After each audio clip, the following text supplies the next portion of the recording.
Кимиё, Куния, 17 августи соли 1245. аз интизории он ки Румӣ маро ҷиғ мезанад, метарсам нафас бикашам. лек бароям ӯ вақт надорад. ҳарчанд пазмони машғулиятҳо шудаам, ҳарчанд худро бесоҳиб пиндорам ҳам, аз ӯ гиламан нестам. аз афташ Румиро беҳад дӯст медорам, то аз ӯ хафа бошам. ё шояд нисбати дигарон ӯро бештар мефаҳмам. лек дар умқи ботин ман ҳам ҳисобамро гум кардаам.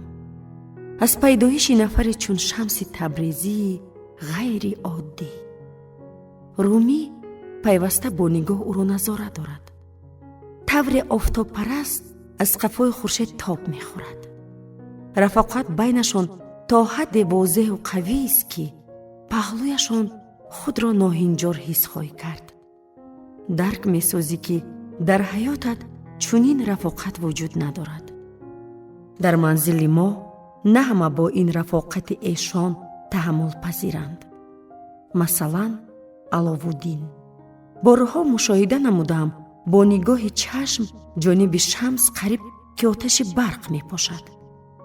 ҳера низ чандон оддӣ наметобад. лек ӯ фикри баён надораду ман ҳам чизе намепурсам. ҳамаамон болои қутии бород нишастаем. аҷиб, лек Шамс шиддати ин ҳама нобасомонӣ, чапаю ростагиҳоро, ки дар манзили мо аз боиси ост ҳис намекунад ё ба он туф кардааст. аз як тараф бароям хеле аламовар аст, ки Шамс аз мо Румиро рабуд. аз ҷониби дигар худам хеле мехоҳам, ки ӯро бештар донам. чанд муддат бо ҳиссиёти хеш муваффақона мубориза мебурдам. афсӯс, метарсам, ки ҳоло аз уҳдаи сариштааш намебароям. шомгоҳон Қуръонро, ки дар танаи девор овезон ва махсус аз барои ман буд, ба даст гирифтам. пеш ҳамроҳи Румӣ доимо якҷоя шеър қироат доштем. акнун касе маро ҳидоят надорад ва умуман тамоми ҳаёти мо чапаю роста гардид. таваккалан саҳифаеро кушодаю ба нахустин оят панҷа расондам. аҷиб, ки ин сураи Нисо буд. аз ҳама беш дар ин китоби муқаддас маҳз ин сура маро бесаранҷом мекард. барои занон дар ин сура чизи хубе бароям мушоҳида намегардид. аз ин хотир дарки он ба ман душворӣ дошт, махсусан қабули он. сураро қироат намуда андешидам, ки шояд ёрӣ пурсам. бигзор Румӣ ҳама дарсҳоро мавқуф гузорад, лек ин маънои онро надорад, ки ман ба ӯ суол дода натавонам. пас ба ҳуҷраи ӯ равон шудам. аҷиб, ки ба ҷои Румӣ онҷо Шамсро дарёфтам. ӯ лаби тиреза нишастаю тазбеҳ мегардонд ва нурҳои хуршеди моил ба ғуруб чеҳраашро меҳрубонона навозиш дошт. ӯ хеле зебо буд ва чашм аз чеҳрааш канда наметавонистам. узр, саросема шуда гуфтам ман. ба ман Румӣ лозим аст. каме дертар меоям. гурехтан лозим нест. инҷо бимон, гуфт Шамс. ба фикрам ту чизе пурсидан мехостӣ. шояд ман ёрӣ расонам. ман баҳонае надоштам, ки негӯям. майлаш. дар Қуръон сураест, ки наметавонам онро дарк созам. беҷуръатона гуфтам ман. Қуръон чун арӯси тарсӯест. гӯё бо худ гап мезада бошад, пичиро зад Шамс. он вақте чеҳра мекушояд, ки ҳамраӣ ва меҳрубониро дар қалби бинанда эҳсос намояд. пас он ӯ китф бо ҳам кашид. дар бораи кадом сура гуфтанӣ дорӣ? дар бораи сураи Нисо. онҷо гуфта мешавад, ки мардон нисбати занон дар ҳама маврид бартарӣ доранд. ҳатто метавонанд ҳамсарони худро латукуб намоянд. наход, бо як мароқи зиёд пурсид Шамс, ки нафаҳмидам ӯ ҷиддӣ сухан мегӯяд ё маро мазоқ дорад. каме хомӯш истода меҳрубонона табассум намуд ва оятро аз ёд қироат кард. мардон ба сабаби он ки худованд баъзе одамонро бар баъзе бартарӣ додааст ва ба сабаби ки он ки аз амволашон харҷ кардаанд, бар занон корсози тасаллут ёфта шудаанд. Пас занони некукор фармонбардоранд ва дар ғайбати шавҳар нигоҳдорандаи чизеанд, ки худо онро нигоҳ доштааст. ва он занонеро ки аз саркашиашон тарс доред, панд диҳед ва пас дар хобгоҳ онро тарк кунед. пас онҳоро бизанед ва агар ба шумо фармонбардорӣ карданд, пас бар онҳо роҳи ситам маҷӯед. ба дурустӣ ки худованд баландмартабаи бузургқадр аст. вақте Шамс суханашро ба охир мерасонд, чашмонашро пӯшид. сипас гуфтаҳояшро бо дигар тарз баён кард. мардон занонро бартарӣ доранд, зеро худованд қисмеро нисбати дигарон каме бештар медиҳад, ба он хотир ки эшон доштаҳояшонро сарф мекунанд то онҳоро таъмин намоянд. аз ин хотир занони боифат ки дар фармони офаридгоранд сирро нигоҳ медоранд, тавре онро худованд нигоҳ дошт. заноне ки шояд бероҳа нестанд, ба онҳо дуруш гуфтор кунед. пас он онҳоро дар бистар танҳо гузоред, онҳоро навозиш накунед. вақте худи онҳо бихоҳанд, пас наздашон биравед. вақте узр мепурсанд, барои айбгузориҳои худ сабаб наҷӯед. барҳақ худованд воломақому тавоност. ӯ хомӯш биистод ва пурсид: фарқ бароят фаҳмост? фаҳмо, посух додам ман. матни дуюм аз ҷиҳати маъно нисбати якум фарқ дорад. дар якум ба мардони оиладор гӯё маслиҳат дода мешавад ки занони хешро кӯбанд, дар ҳоле ки дар матни дуюм гуфта шудааст онҳо баромада раванд. ба фикрам ин фарқи калон аст. чаро ин тавр? чаро ин тавр? чаро? гӯё шод шуда бошад чанд маротиба такрор намуд суоламро Шамс. кимиё, дар бораи худат ягон чиз қисса бикун. ту боре ҳам дар дарёча шино кардаӣ? ман сар ҷунбондам ва ёддоштҳои кӯдакӣ вуҷудамро фаро гирифт. рудҳои обашон сарди аз кӯҳсорони Таврус равон гӯё пеши назарам айнан ҳувайдо шуданд. аз он духтарчае ки ҳамроҳи хоҳар ва дӯстон рӯзҳои зиёди пурнишоти кӯдакиро дар канори руд ва маҷроҳои кӯҳӣ гузарондааст, ба ғоят чизи кам боқист. чеҳраамро дигар ҷониб гардондам, то ашкҳоямро ба Шамс нишон надиҳам. кимиё, вақте ба дарё аз дурӣ назар меафканӣ, ба пиндорад он ягона рудест дар олам. ҳамин ки ба он ғотта задӣ, дарҳол эҳсос мегардад ки сарчашмаи об хеле зиёд аст. дарё мумкин аст маҷрои зиёд дошта бошад, лек ҳама бо якдигар ҷӯранд, ҳарчанд бо ҳам пайваст набошанд ҳам. бо гуфтани ин суханон Шамс наздам омаду бо ду ангушт аз таги манаҳам дошт. маҷбур намуд ба ду чашми сиёҳи бетагаш дида дӯзам, ки дар онҳо рӯҳи дарвеш таҷаллӣ дошт. дилам сахт ба тапиш даромаду нафасам гирифт. қуръон мисли дарёи тезҷараён аст, гуфт вай. касе аз дурӣ ба он дида медӯзад, танҳо дарёро мебинаду халос. аммо касе дар он шино мекунад, дарк месозад ки 4 маҷро дорад, чун моҳиёни ҳархела. баъзеҳо наздик ба болои об шино мекунанд, қисми дигар поинтар. метарсам ки инро намефаҳмам, иброз доштам ман, ҳарчанд ин чандон ҳақиқат набуд.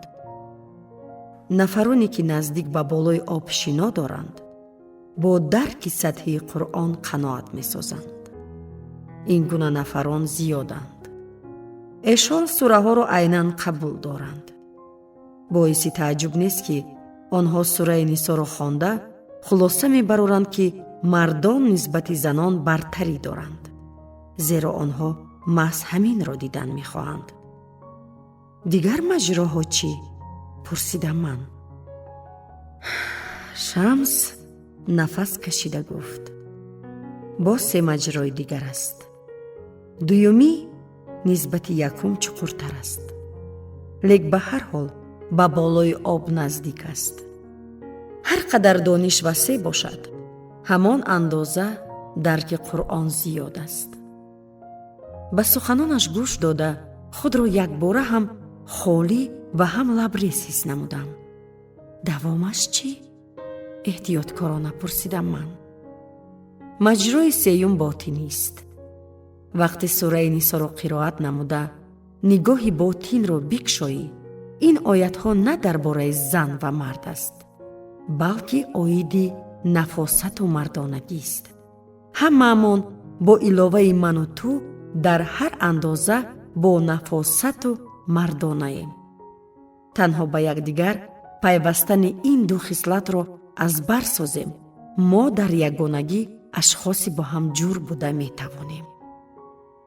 то гуфтан мехоҳӣ, ки дар ман ҳам хислатҳои мардона вуҷуд дорад? албатта, дар ман бошад. хислатҳои занона? ман тоқат накарда қиққиро занон хандидам. дар лабони Шамс табассум ҳувайдо гардид. ҳам мард хислатҳои занонаро дорост, ҳатто дар нафари аз ҳама бештар далеру нотарс? пеш аз ҳама маҳз дар ин гуна мардон, ҷонакам. қариб чиро занон иброз дошт Шамс ва ба ман чашмак зада гӯё сирри бузургеро ифшо дошта бошад.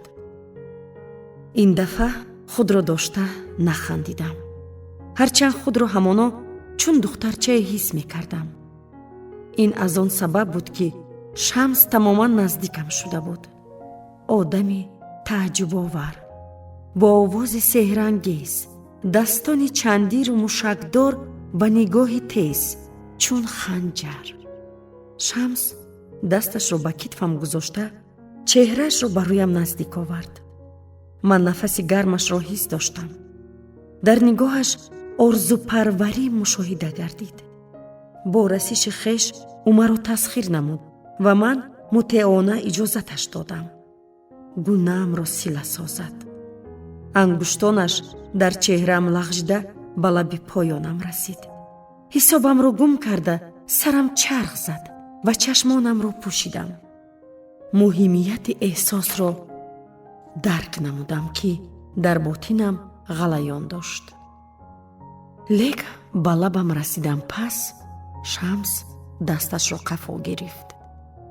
акнун кимиёи азиз рафтанат лозим, андӯҳгинона изҳор дошт Шамс ва ман баромада рафтам. лек эҳсос намудам, ки гунаҳоям оташ гирифтаанд. танҳо ҳини ба ҳуҷра баргашта болои курпача нишастан ғарқи андеша шудам, ки эҳсоси бусаи Шамс чӣ гуна бошад. ба фарш нигоҳ кунон ниҳоят ба хотирам расид, ки аз хусуси маҷрои чорум, чуқуртарин хониши Қуръон фаромӯш карда ӯро пурсон нашудаам. ин чӣ бошад? чӣ бояд кард, ки чунин қаър дастрас гардад ва бо нафароне, ки ин кор барояшон муваффақ мегардад, чӣ рух медиҳад? султон Валад, Кунья, 4 сентябри соли 1245. чун бародари калонӣ аз хусуси Аловуддин доимо ташвиш мекашам, лек ҳаргиз чун ҳозира нигаронии сахт надоштам. ҳатто овони тифлӣ номувофиқ ба сину сол тез оташин мегардид. бадан бо ками сабаб ба осонӣ оташин гашта ҳатто ба ғазаб меояд. вақтҳои охир бо баҳонаи андак то ҳадде аз ҳама норизост, ки ҳини аз кӯча гузар карданаш кӯдакон аз тарс ба ҳарсу парешон мешаванд. ҳамагӣ 17 сола аст. лек аз боиси бадқавоқию нимпӯшии чашмон аллакай гирди онҳо ожанг пайдо гаштааст. имрӯз пагоҳӣ диққат намудам, назди даҳонаш ки доимо фишурда меистод ожанги нав пайдо шудааст. рӯи пӯсти нафис нависонавис доштам ки аз пушт садои пасте шунида шуд. баргашта Аловуддини бедимоғро дидам. танҳо худо медонад ки чӣ қадар пуштам истодаю бо нигоҳи беҳаракат назораам дошт. Аловуддин пурсид ки ба чӣ кор машғулам. маърӯзаҳои кӯҳнаи падарро рӯбардор мекунам, посух додам ман. хуб мебуд агар нусхаҳои иловагии ҳамаи онҳоро дошта бошем.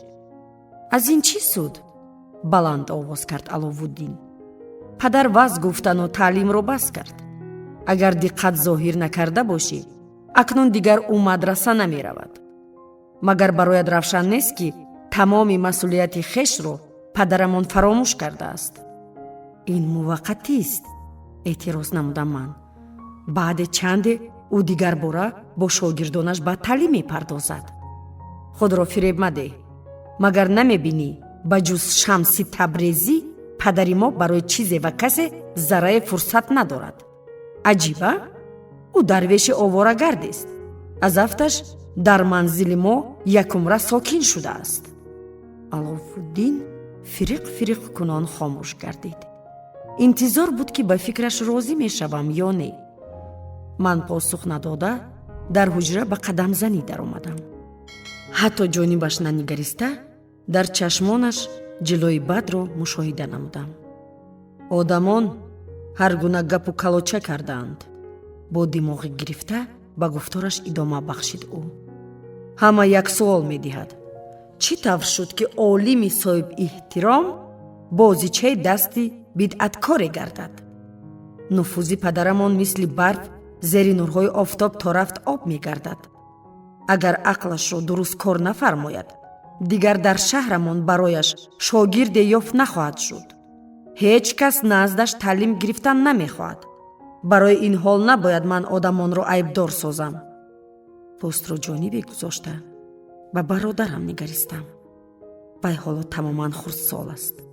ҳарчанд ҳаракату гуфтор дар симояш аллакай аз марди оянда дарак медод. соли охир ӯ хеле тағйир ёфтааст ва пиндоштам ки мабодо ба касе дил баста бошад. ба ҳар ҳол ин тахмини ман буд. бародар, ман мефаҳмам. Шамс барояд писанд нест, лек ӯ меҳмони мост. пас моро лозим эҳтиромашро ба ҷо орем. ба гуфтаҳои мардум бовар макун. аз паша фил сохтан лозим нест. Аловуддин дарҳол оташ гирифт. аз паша фириқоз зад ӯ. балои ба сарамон фурӯ рехтаро ҳамин тавр ном мебарӣ? наход ту ин қадар кур гашта бошӣ. ман пӯстро ба даст гирифта навозишкорона бо каф онро молиш додам. доимо бароям аз ҳама беш хушоянд он буд ки суханони падарро рӯбардор карда андеша намоям ки бо ин васила ба онҳо умри дубора мебахшам. ҳатто пас аз 100 сол панду насиҳатҳои падарамро мардум хондаю илҳом хоҳанд гирифт. аз ин фахр доштам, ҳарчанд барои нафарони он ҳеҷ чиз намояд ҳам. Аловуддин паҳлӯям истода ба пӯст нигоҳи тира дошт. ба назарам лаҳзае дар чашмонаш андӯҳ падид омад ва дар онҳо писаракеро дидам ки муштоқи меҳри падар буд. дилам фишурда гашт. дарк намудам ки дар асл ӯ нисбати Шамс бадие надорад. вай аз падар озурда буд. Аловуддин ба он хотир аз падарам хашм гирифта буд ки ӯро ба таври бояду шояд дӯст намедорад. ҳар қадар муҳтараму маъруф бошад ҳам, лек падар назди марг оҷиз монд. марге ки айёми наврасӣ моро бемодар кард. мегӯянд ки Шамс падари моро сеҳр кардааст, изҳор намуд Аловуддин. гӯё ӯро қотилони ҳашишиён фиристодаанд. ҳашишиён? ба ҳайрат афтодам ман. ин сафсатаи беш нест. ба ҳашишиён ҳар гуна кушторҳои пурасрорро бо истифодаи заҳрҳои ҳалоил нисбат медиҳанд. ашхоси бонуфузро таъқиб намуда қурбониҳои хешро дар ҳузури умум ба хотири таҳлукаандозӣ дар қалби одамон анҷом медоданд. онҳо то дараҷае ҷуръат карданд, ки ба хаймаи сипоҳсолори маъруфи замони хеш Салоҳиддини Айюбӣ таоми заҳролуд бо хатчае гузоштанд. дар хатча чунин навишта шуда буд: ту дар ихтиёри моӣ. ва Салоҳиддин сипоҳсолори нотакрори мусулмонон, ки бо салибдорон ғаюрона ҷангидаю Байтулмуқаддасро аз дастонаш гирифта буд, ночор бо эшон шартномаи сулҳ баст.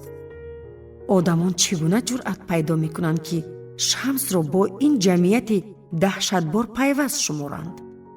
ман кафи дастамро ба китфи Аловиддин гузоштам ва маҷбураш намудам, то ин ки ҷонибам тоб хӯраду ба чашмонаш нигарам. наход барояд маълум набошад, ки дар замони мо ин ҷамъият тамоман дигаргун гаштааст. аз он танҳо ном мондаасту халос. Аловиддин бисёр фикр накард. дуруст, лек мегӯянд, ки онҳо 3 сарлашкар доштанд, ки ба ғояҳои Ҳасан Сабоҳ содиқанд. онҳо қалъаи Аламудро ба хотири он тарк карданд, ки ҳар ҷо пайдо шуда ваҳму ҳарос бикоранд. одамон фикр доранд, ки акнун Шамс пешвои эшон гардидааст. ман инонро аз даст додам. худоё, лутфан бигӯ, ҳашишиён чаро бояд падарамро ба қатл расонанд? зеро тамоми ашхоси шӯҳратёро чашми дидан надоранд. ба онҳо писанд аст, ки дар ҳама ҷо тарс паҳн созанд. ана барои чӣ? Аловиддин аз назарияи суйқасд то ҳадде ба ҳаяҷон афтода буд, ки гунаҳҳояш гӯё оташ гирифта бошанд, ва дарк намудам, ки бо ӯ рафтори эҳтиёткорона бояд дошт. гӯш кун, мардум ҳар гуна гапу калоча гуфтан мегиранд. ба ҳар чиз набояд диққати ҷиддӣ зоҳир созӣ. мефаҳмӣ? ҳар гуна фикри ноҷорро аз сарат дур биафкан. онҳо ҳаётатро заҳролуд месозанд. Аловиддин норозиёна дар ҷояш ғурғур кардан гирифт. лек ба ҳар ҳол ман ба гуфторам идома бахшидам. ту метавонӣ Шамсро дӯст надорӣ. ту вазифадор нестӣ. лек аз барои падар эҳтиромашро ба ҷо биёр. дар нигоҳи Аловиддин яъсу истеҳзо мушоҳида кардам. бароям маълум, ки додарам на танҳо ба падар, ҳамчунин нисбати Шамс хашм дорад. ӯ ҳамчунин аз ман низ ноумед гардид. ӯ муносибати маро бо Шамс нишони сустӣ пиндошт. аз афташ ба назари ӯ ба хотири мақбули падар шудан ман чоплусу беирода шудам. ин ҳамагӣ тахмин буд, лекин ба иззати нафсам сахт расид. лек ба ҳар ҳол аз ӯ хафа шуда наметавонистам. охир Аловиддин додаракам маҳсуб меёфт. бароям ӯ ҳамеша кӯдаке хоҳад монд, ки аз қафои гурбаҳои бесоҳиб даву тоз дошт. бо лӯи кулмакҳои обӣ давида нону ҷурғот танаввул мекард. наметавонистам, ки дар симои ӯ тифлро дида натавонам. ӯ сарашро поин кард, гӯё дар кори айбдор бошад. лаби поёнашро газиду хомӯш монд. беҳтараш гирья мекард. ёд дорӣ, чӣ тавр бо кӯдакони ҳамсоя даст ба гиребон шуда гирьякунон хона меомадӣ? пурсидам ман. биният хунолуд буд. ба ёдат ҳаст модарамон чӣ гуфт? Аловиддин чашмонашро нимпӯш намуда гӯё ба ёд овард, лек хомӯш меистод. вай гуфт: агар аз касе хафа мешавӣ, фикран чеҳраи дилозорро бо чеҳраи нафари дӯстдоштаат иваз намо. ту кӯшиш кардӣ, ки чеҳраи Шамсро бо чеҳраи модар иваз намоӣ. шояд ту дар он чизи хубе пайдо карда тавонӣ. лабони Аловиддин ба табассум моил шуданд. ман ба ҳайрат афтодам, ки чӣ тавр якбора чеҳрааш нарм шуд. шояд ту ҳақ бошӣ, баён дошт ӯ ва дар овозаш зарраи хашм эҳсос нагардид. маро фараҳмандӣ фаро гирифт. чӣ гуфтанамро надониста ӯро ба оғӯш гирифтам. вай низ чунин рафтор кард. фикр намудам ки акнун ӯ Шамсро дигар бад нахоҳад дид ва манзили моро дубора рафоқату ҷӯрӣ фаро мегирад. афсӯс, хатои сахт кардам. ҳера, куния, 22 октябри соли 1245. ин дар оғоз буд. Румӣ ва Шамс паси дари пӯшида аз кадом хусусе суҳбат доштанд. ман дару куфта беиҷозат вориди ҳуҷра шудам. болои лаълӣ табақчаи ҳалворо бардошта овардам. одатан ҳангоме дар наздикиҳо ҳозир дошта бошам. Шамс хомӯш меистад. ҳузурам гӯё даҳонашро баста мемонад. ӯ дар хусуси таомпазиам ҳарфе намегӯяд. умуман ӯ таоми кам истеъмол мекунад. гоҳо маро ҳиссе фаро мегирад ки фарқ надорад чӣ гуна таом мехӯрад, шоҳона ё нони хушк. ин дафъа ҳине ки пораи ҳалворо ба даҳонаш гузошт, чашмонаш барқ заданд. ҳера, ин бисёр писанд аст. инро чӣ тавр тайёр мекунӣ? намедонам дар ман чиро дида монд. ба ҷои он ки ба таърифаш ташаккур гӯям, ба гӯшҳоям бовар надоштам. пас гуфтам: пурсидан чӣ лозим? агар гӯям ки ҳалво чӣ тайёр карда мешавад, аз дусар худат онро омода намекунӣ? Шамс ба чашмонам нигариста гӯё бо ман ҳамфикр бошад, каме сар ҷунбонд. ман интизор будам ки ба гуфтаҳоям сухане мегуфта бошад. лек ӯ дар ҷои истодааш хомӯш меистод. каме пас аз ҳуҷра берун шуда, дар хусуси гуфтугӯи рухдода андешакунон ҷониби ошхона роҳ гирифтам. шояд онро дигарбора ба ёд намеовардам, агар субҳи имрӯз намебуд. ман маскару кафк доштам ки рӯи ҳавлӣ овозҳои аҷибе ба самам расид. аз ҳуҷра давида баромада кори ношуниданиро дидам. дар ҳама ҷо китобҳо парешон хобидаю қисмашон рӯи оби фавора шино дошт. аз ранги давод об нилгун менамуд. он ҷо Румӣ истода ин ҳолатро тамошо мекард. ин дам Шамс аз миёни китобҳо яктоашро даст гирифт. ин девони ашъори ал-Мутаннабби буд. ба он нигоҳи тира афканду даруни об ҳавояш дод. ҳанӯз он нам нагирифта дигареро даст гирифт. ин дафъа китоби асрорномаи шайх Атторо ба дасташ омад. аз даҳшат қариб нафасгир шудам. паси ҳам Шамс китобҳои дуздоштаи Румиро нобуд мекард. китоби сонӣ илмҳои муқаддаси падари Румӣ буд. медонистам ки Румӣ ин китобро чӣ қадар азиз доштаю болояш бисёр андеша мекард. ман ҷонибаш нигаристам ки шояд Шамсро боз дорад. лек ӯ беҳаракат меистод. танҳо чеҳрааш мисли мум сафед гаштаю дастонаш меларзиданд.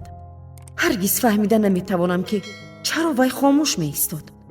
одаме ки барои тоза кардани чанги болои китобҳояш сахт барошуфта буд, акнун хомӯшона назора дошт. назораи онро ки чӣ тавр китобҳояшро нобуд месозанд. ин аз рӯи инсоф набуд. агар Румӣ майли дахолат надошта бошад, пас инро худам бояд анҷом диҳам. ту чӣ кор мекунӣ? пурсидам аз Шамс. аз ин китобҳо нусха гирифта нашудааст. онҳо баҳо надоранд. чаро онҳоро ба об мепартоӣ? магар девона шудаӣ? ва ман посух надода Шамс ба Румӣ нигоҳ афканд. ту ҳамчунин мепиндорӣ? Румӣ ба зур табассум кард, лек ҳарфе ба даҳон наовард. чаро хомӯшӣ? дод задам ҷониби ҳамсарам. ин дам Румӣ наздам омаду дастамро сахт фишурд. хоҳиш, Ҳера, ором бишав. ман ба Шамс бовар дорам. Шамс кач-кач ҷонибам нигарист. пас он остинашро барзада китобҳоро аз об берун овардан гирифт. ба ҳайрати ман ҳамаи китобҳо хушк буданд. ин сеҳркорист? инро чӣ тавр мекунӣ? Пурсидам аз ӯ. Чаро мепурсӣ? Ба суолам суол дод Шамс. Агар инро ба ту фаҳмонам ҳам, аз дусар онро ба ҷо намеорӣ. аз ғазаб ларзидаю гирьяамро ба зур дошта ҷониби ошхона давидам. ҷое ки вақтҳои охир паноҳгоҳам шуда буд. он ҷо навҳакунон муддати тӯлонӣ байни хурмачаю тобаҳо ва гиёҳҳои хушбӯю хӯришҳо нишастаам. Румӣ, Куния, декабри соли 1245. Субҳгоҳон бесадо ҳамроҳи Шамс тавре маслиҳат кардем, манзилро тарк намудем, то ин ки аз шаҳру одамон дур дар оғӯши табиат ба ибодат машғул шавем. муддате савори аспҳо миёни киштзорону водиҳо, маҷроҳои оби сард равон шуда, аз расиши шамол ба чеҳраамон ҳаловат мебурдем. моро танҳо хусаҳои миёни киштзорони гандум ороста, ҳамчунин либосҳои шустаи назди ҳавлиҳо овезон, ки аз вазиши шамол алвонҷ мехӯрданд, гусел доштанд. дар роҳи бозгашт Шамс аспро боз дошта ба дарахти балути азимҷусса каме дур аз шаҳр ишора кард. зери он ҷо гирифта ба осмони бо рангҳои сурх фаро гирифта шуда хеле дида дохтем. Шамс ба замин болопӯшро паҳн намуда ба азонгӯиҳои муаззин ки аз манораҳои шаҳрӣ ба самъамон мерасид диққат намудем. пас он ба хондани намоз пардохтем. вақте бори аввал ба Куния ворид мешудам, ана ҳамин тавр чанд муддат зери дарахт нишаста будам, гуфт Шамс. ёддоштҳояшро ба ёд оварда Шамс табассум намуд, лек андак пас чеҳрааш ғамгин шуд. маро як марди деҳқон дар аробааш оварда буд. ӯ мафтунияшро аз ту пинҳон намедошт. гуфт ки вазъҳоят андӯҳро шифо мебахшад. ту соҳирсухани ҳақиқӣ ба ҳисоб меравӣ, посухаш додам ман. ҳоло бошад, ба назарам ин ҳама хеле дардориҳост. дигар ҳавсалаи вазъ гуфтан надорам. аз афташ аз ин ҳама монда шудаам. ин туи соҳирсухан, ҷиддан изҳор дошт Шамс. акнун дар майнаат ба ҷои вазъ дар дилат суруд нуҳуфтааст. ман чандон дуруст нафаҳмидам ки ӯ чӣ гуфтан мехост. аммо чизе напурсидам. торикӣ фаро расида осмон норанҷӣ гашта буд. шаҳр бедор шуда зоғҳо дар боғот ба қар даромаданд. дари манзилҳо ғиҷирос карда харон ҳангос мезаданд. кадбонуҳо бошанд дар оташдон оташ фурӯзон доштанд. дар ҳама ҷо одамон зур зада мекӯшанд қобилияти худододро инкишоф диҳанд. сарҷунбонда пичироз зад Шамс. лек беёрии касе ба ин муваффақ шудан мушкил аст. суханонат ба эшон ёрӣ расонд. ман бошам, то ҷое имкон аст ба ту ёрӣ мерасонам. ман хидматгори туям. ин тавр нагӯй, эътироз намудам ман. ту дӯсти манӣ. ба суханонам эътибор надода, Шамс ба гуфтораш идома бахшид. ягона ташвишат пӯчоқе буд, ки дар он мезистӣ. чун воизи маъруф бо чоплусону тамаллуқхорон иҳота ёфтаӣ. то кадом андоза мардуми одиро мешиносӣ? майзадаю гадоён, дуздону ғамозон, занони бероҳа, яъне он ҳама бадбахтоне ки аз роҳи дуруст бероҳа шудаанд? ин суоли душвор аст. на ҳар кас ба он посух дода метавонад. вай сухан мегуфт ва ман дар чеҳрааш меҳрубонию ғамхорӣ ва чизҳои монанд ба ташвишҳои модарӣ эҳсос намудам. ту ҳаққӣ, розӣ шудам ман. ман доимо рӯзгори осуда доштам. тасаввур надорам, ки мардуми бечора чӣ тавр рӯз мегузаронад.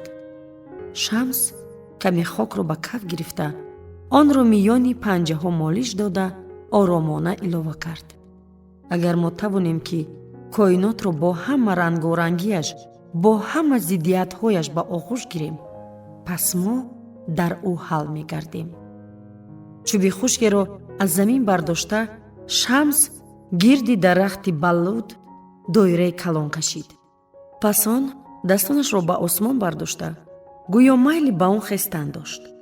99 исми худовандро ба забон овард ва дар ин маврид даруни доира ба даврзанӣ даромад. аввал оҳиста, гӯё эҳтиёткорона, пас он то рафт тезтару тезтар, ниҳоят хеле тез давр мезад. ман ба ин рақси бемисл назоракунон нерӯи аз Шамс берун шавандаро эҳсос доштам, ки ҷисму ботини маро тора фарогир буд. билохира Шамс дар ҷояш биистод. қафаси синааш тез пасту баланд шуда, бо душворӣ нафас мегирифт. ранги чеҳрааш парида, овозаш ғайри ихтиёр ҷиддӣ гашт. коинот ягона аст. ҳама чиз бо риштаҳои ноайёни ҳаёт бо ҳам пайваста аст.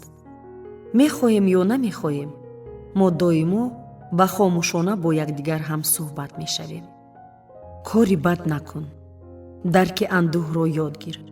пушти одамон ғайбат нагӯй, ҳатто агар ин суханон танҳо танбеҳи оддӣ бошанд ҳам. суханони аз лабонат берун шуда ба ҳеҷ куҷо ғайб намезананд.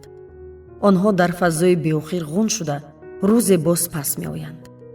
дарди нафаре фарогири ҳамагон аст. шодии як аз ҳамаро шод месозад. Шамс нафас рост намуда илова кард. чунин мегӯяд ба мо яке аз дастурҳо. сипас кунҷковона ба ман нигарист. дар қаъри чашмонаш андӯҳеро ҳис намудам, ки то ин дам ба назарам нарасида буд. замоне туро овози муҳаббат хоҳанд номид, гуфт вай. ҳам дар шарқу ҳам дар ғарб. одамоне ки чеҳраатро надидаанд, аз овозат илҳом мегиранд. ин чӣ тавр мешавад? нобоварона пурсидам ман. бо шарофати суханонат, посух дод Шамс. аммо ман дар бораи таълим бо шогирдон ба вазъҳоят намегӯям. ман аз хусуси шеър мегӯям. дар бораи шеър? охир ман шеър наменависам. ман олим ба ҳисоб меравам. Шамс каме аён табассум кард. дӯстам, ту яке аз шоироне мешавӣ, ки номат фарогири рӯи олам мешавад. хостам эътироз намоям, лек Шамс бо нигоҳ монеъ шуд. худам низ хоҳиши баҳс надоштам. майлаш, ниҳоят гуфтам ман. аммо чӣ ҳолате рух надиҳад, ин корро якҷоя мекунем. дар ин роҳ дасти ба даст хоҳем рафт. Шамс мушаввашона сар ҷунбонду ба уфуқи хирашаванда дида духту бо хомӯшии пурандӯғу тавар гардид. ҳине дӯсти ман ба гуфтор даромад. суханони малулонаеро ба забон овард, ки абадан дар хотирам нақш бастаю пайваста ботинамро озор медиҳад. бисёр мехостам, ки дар паҳлӯят бошам. лек афсӯс, туро лозим аст онро танҳо тай намоӣ. ту аз кадом хусус ҳарф мезанӣ? боз ба саёҳат мебароӣ? чин дар пешони Шамс нигоҳашро ба уфуқ дигар ҷониб бурд. намешавад, гуфт вай. ногоҳ шамол вазиду дарҳол сардӣ фаро расид. гӯё табиат дарак медод, ки шаб фаро мерасад. аз осмони софи кабуд якбора борон ба рехтан сар кард. борон гарм буд. қатраҳои шаффоф чун парвонаҳои сабук ба чеҳра бармехӯрданд. бори нахуст андешидам, ки Шамс ба оварагардиҳои хеш идома мебахшад ва ин андеша дар қалбам басо пурдард акс андохт. султон Валад.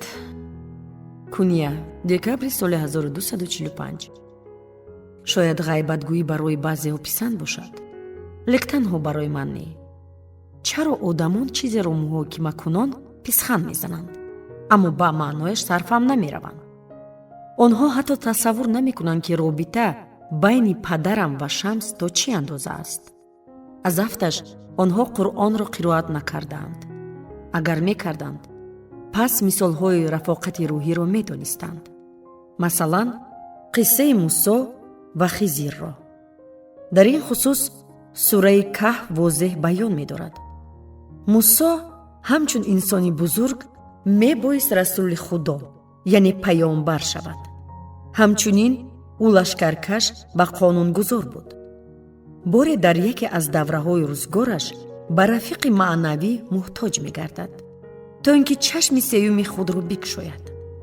ва ин рафиқи ӯ ҳазрати Хизр, таскинбахши бадбахтону радди маъракашудагон мешавад. Хизр ба Мусо гуфт: тамоми умр гирди олам давр мезанам. худованд бароям амр дод ки дар ҳама ҷо бошаму чӣ корҳоро бояд анҷом диҳам. ту мегӯӣ ки ҳамроҳам раҳсипор шудан мехоҳӣ. агар бо ман рафтан хоҳӣ, пас набояд чизеро пурсон шавӣ. магар тоқати инро дорӣ? оё ба ман пурра бовар карда метавонӣ? метавонам, посух медиҳад Мусо. иҷозат бидеҳ ҳамроҳат роҳ паймоям. ваъда медиҳам ҳаргиз ягон суол нахоҳам дод. ҳамин тавр онҳо ба роҳ баромада дар ҳар гӯшаи олам қарор мегиранд. Мусо чизе намепурсад. танҳо вақте Хизр бе ягон сабаб наврасеро ба қатл расондаю киштиеро ғарқ мекунад, тоқаташ поён меёбад. чӣ, ваъдаатро дар ёд надорӣ? ба суолаш суол дод Хизр. магар огоҳ накарда будам ки суол намедиҳӣ? на як бору дубор Мусо узр пурсида ваъда медиҳад ки дигарбора суол нахоҳад дод. лек ҳар дафъа хилофи ваъда рафтор месозад. билохира Хизр барояш қисса мекунад ки бо кадом сабабҳо чунин рафтор дорад. Мусо дарҳол фаҳмида натавонист, вале ба ҳар ҳол дарк намуд он чӣ ки дар аввал бадӣ менамояд, фарҷомаш некист. лек чизе ки одамон некӣ мепиндоранд, шояд бо мурури вақт бо бадӣ анҷом ёбад. муддати начандон тӯлонии бо Хизр якҷоя будан барои Мусо таҷрибаи беҳтарин дар тамоми ҳаёташ мегардад. чун ин қисса ва ҳамчун дар ҳаёт дӯстие вуҷуд дорад ки барои атрофиён нофаҳмою дурандешона наменамояд, лек ба одамон ёрӣ мерасонад. хираду заковат аз худ намоянд. ҳузури Шамсро дар ҳаёти падар ҳамин тавр қабул дорам. аммо медонам ки одамон ба ин нигоҳи дигар доранд. маҳз аз ин ваҷҳ озурдахотирам. мутаассифона Шамс коре намекунад ки ба одамон мақбул бошад. назди дарвозаи мадраса нишаста, одамонеро ки мадраса омада мехоҳанд бо падарам ҳамсӯҳбат шаванд, густохона боздошта пурсон мешавад. чаро мавлонои бузургро дидан мехоҳӣ? суол медиҳад ӯ. барояш чӣ тӯҳфа овардӣ? чӣ посух гуфтанро надониста одамон ҳисоби хешро гум мекунанд. суханҳои берабт ба забон оварда аз Шамс ҳатто узр мепурсанд. вай бошад, эшонро пеш мекунад. баъзеҳо пас аз чанд рӯз меоянд бо тӯҳфаҳо, меваҷоти хушк, тангаҳои нуқрагин, гилемҳои абрешимӣ, бузу бузғолаҳои ширмак. ба ҳама ин нигариста Шамс боз ҳам бештар ба ғазаб меояд. чашмони сиёҳаш оташ гирифта, чеҳрааш арғувонӣ мегардад. боз мардумро зада пеш мекунад. боре нафаре аз ҳаводорон ба ҳадде аз худ бехуд гашт ки ҷониби Шамс дод зад. дар кадом асос ту дарбони мавлоно шудаӣ? чӣ ҳақ дорӣ ҳамаро пурсон мешавӣ? ба чӣ овардани дигарон корат чӣ? худат чӣ овардӣ? ман худамро овардам. Шамс то ҳадди баланд посух дод ки атрофиён шунаванд. ман сарамро қурбони ӯ кардаам. мард чизе гуфта аз он ҷо дур шудан гирифт. ба ҷои ғазабнок шармзада менамуд. худи ҳамон рӯз аз Шамс пурсидам аз он ки одамон ӯро намефаҳманд, оё хиҷолат намекашад?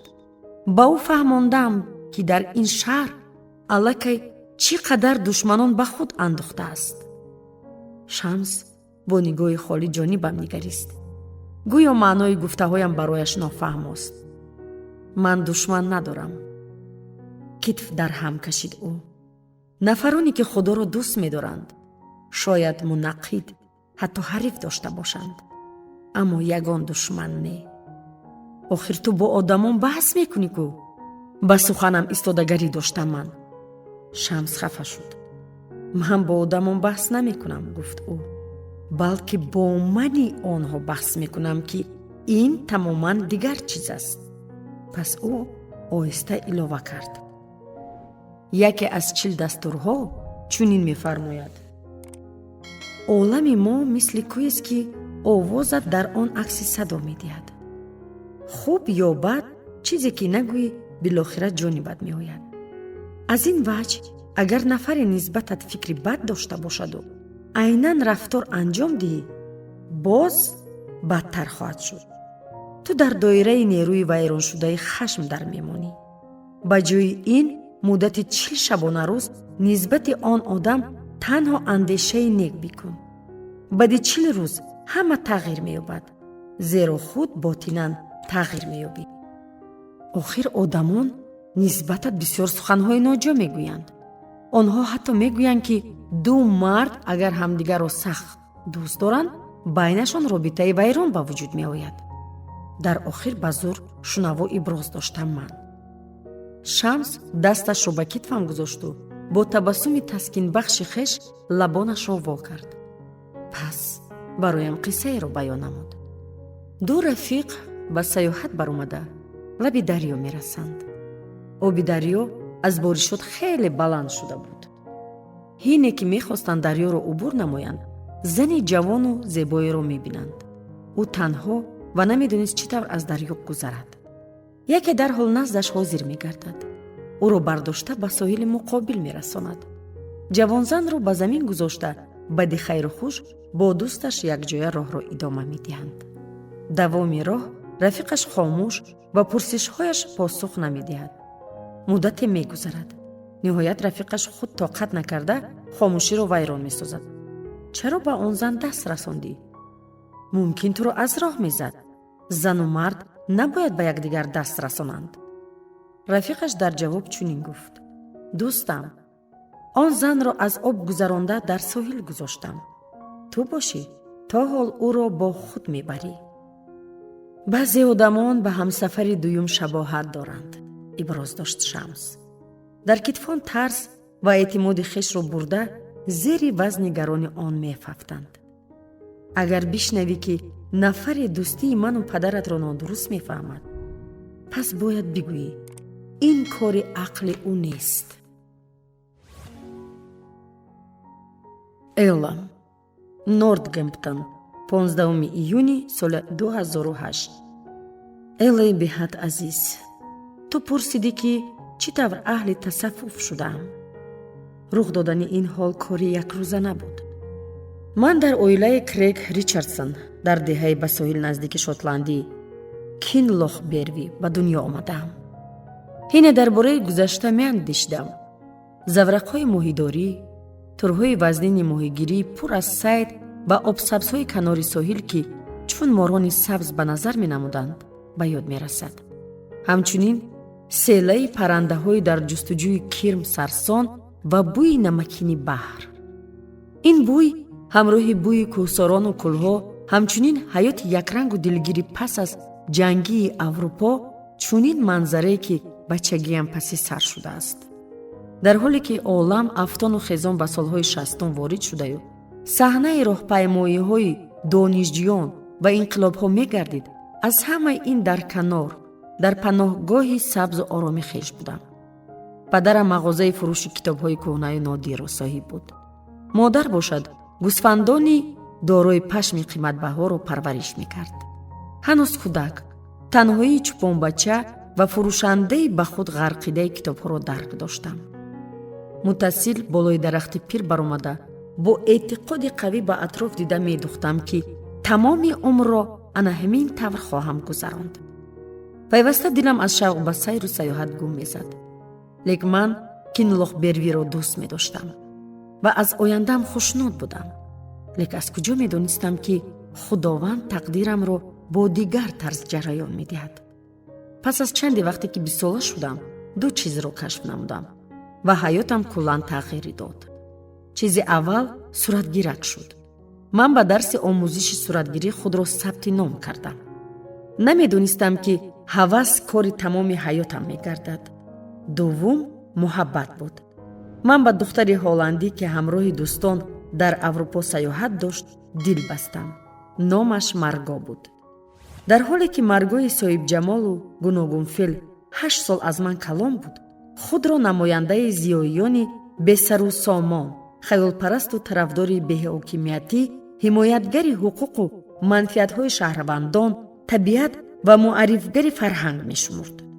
агар аз ман мепурсиданд, маънии ин ҳама тамғаю тахаллусҳоро шарҳ додан наметавонистам. аммо ба зудӣ дарк намудам, ки ӯ шабеҳи раққосаки соат аст. гоҳо беохир хушнуд менамуду, гоҳо гирифтори маъюсӣ мегашт.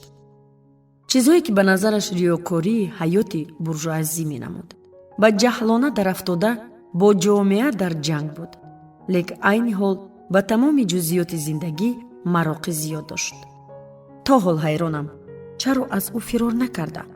на ин ки нагурехтам, балки то ҳадде дӯсташ медоштам, ки имкон додам худро дар гирдоби девонавори мавҷудияташ партоям. дар Марго пайвастагии имконпазири ғояҳои инқилобӣ, ҷасурӣ ва нозукии гули шишагин омезиш ёфта буд. ман ба худ қавл додам, ки ҳамеша паҳлӯяш бошам ва ӯро на танҳо аз олами атроф, балки аз худаш ҳимоя созам. оё ӯ низ маро сахт дӯст медошт? ба фикрам не. лек ба ҳар ҳол бо таври худ дӯст медошт. ҳамин тавр муддати 20 сол дар Амстердам ҳузур доштам. мо хонадор шудем. тамоми вақти худро Марго ба муҳоҷирон мебахшид.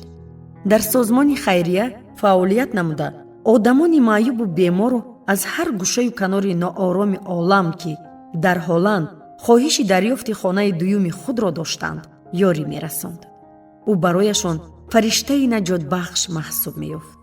дар оилаҳое аз Индонезия, Сомалӣ, Аргентина ва Фаластин омада ба шарафаш духтарони навзодро бо номи ӯ мегузоштанд. ман бошам ба ғояҳои бузург мароқ надоштам, зеро овора аз паси шӯҳрати хеш будам. мактаби тиҷоратиро ба итмом расонда дар яке аз ширкатҳои байналмилалӣ заҳмат мекашидам. оне ки мақому манзалат, маошам Маргоро умуман ба худ ҷалб намекард, боз ҳам бештар оиди муваффақият ҳавасам беш буд. ба корҳои пурмасъули мураккаб ва душвор даст мезадам. ҳаётамонро ҷиддан ба нақша гирифта будам. ва пиндорам 2 сол пас мебоист соҳиби 2 фарзанд мешудем. 2 духтарчаи хурдсол манзараи рӯзгори намунавиамро бояд ба итмом мерасонданд. билохира мо дар як гӯшаи қариб аз ҳама бехатари замин зист доштем. на дар кишварҳои ноором, ки мардумон пайваста фирор меоварданду аврупоро пур мекарданд. гӯё касе фаромӯш карда буд, ки ҷумаки оби ифлосро маҳкам намояд. мо ҷавону бардам ва дилдода будем. бовар кардан душвор аст, ки ман аллакай 54-солаю Марго кайҳо дар қайди ҳаёт нест. ӯ ҳаргиз беморӣ намекашид. парҳезгари гӯшт. Марго ҳамеша таоми тозаю озода танаввул дошт. ба варзиш машғул шуда ҳеҷ гуна одати бад надошт. Марго то ҳадде нисбати хеш ғамхорӣ зоҳир мекард, ки новобаста ба сину сол ба нафъи ӯ ман доимо нисбаташ калонсол менамудам. анакнун вай фавтид. ногоҳ ва беҳуда. бори шабона ҳангоми бозгашт ба манзил нақлиёташ дар роҳ аз кор баромад. ва Маргое, ки ҳаргиз тартиботро вайрон намекард, кори бемислеро анҷом дод. ба ҷои он ки чароғҳои мошинро фурӯзон намуда интизорӣ ёрӣ шавад, аз мошин баромад. хост то деҳи наздиктарин сайру гаштгунон равон шавад. ба тан либосҳои сиёҳтоб дошт ва мошини боркаши калон аз Югославия ӯро пахш кард. ронанда дар торикӣ суробашро пайхас карда натавонист. зане дӯстдоштаамро аз даст дода сахт тағйир ёфтам. акнун на наврас ва на марди камол ёфта, ман ба ҳайвони ба кунҷи пешкардашуда табдил ёфтам. ин давраи ҳаётам шиносоӣ бо ҳарфи се ном дорад. умед аст бо ибрози қиссаи дароз туро дилбазанд накардам. бо муҳаббат, азиз.